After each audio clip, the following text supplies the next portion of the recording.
21শে September ২০২৪ ইংরেজি রোজ শনিবার বিকেল ৩টায় পূর্ব বীরগাঁও ইউনিয়নের সভাপতি মোহাম্মদ সারাজুল ইসলাম এর সভাপতিত্বে এবং ইউনিয়ন সেক্রেটারি মোহাম্মদ জুবায়ের আহমেদের পরিচালনায় বাংলাদেশ ডেমোক্রেটিক পিপলস পার্টির শান্তিগঞ্জ উপজেলা শাখার সাধারণ সভার আয়োজন করা হয়। উক্ত সাধারণ সভায় প্রধান মেহমান হিসেবে উপস্থিত ছিলেন Bangladesh Democratic Peoples Party Sunamganj জেলা শাখার সভাপতি মোহাম্মদ রুহিন আহমেদ তুহিন।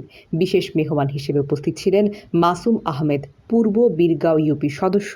আরও উপস্থিত ছিলেন ইউনিয়ন পিপলস পার্টির সহ সভাপতি সাইদ আহমেদ, সাংগঠনিক সম্পাদক জুবায়ের আহমেদ, অর্থ সম্পাদক রব্বানী মিয়া, কৃষি বিষয়ক সম্পাদক জিবুল মিয়া, ধর্ম বিষয়ক সম্পাদক মোহাম্মদ মিলাদ আহমেদ খান, শিক্ষা সম্পাদক মোসাম্মদ মাসুমা আক্তার, মহিলা সম্পাদক জলি বেগম, শ্রম বিষয়ক সম্পাদক রিয়াজ আলী সহ প্রমুখ। Nusrat Jahan, CN Bangla news desk.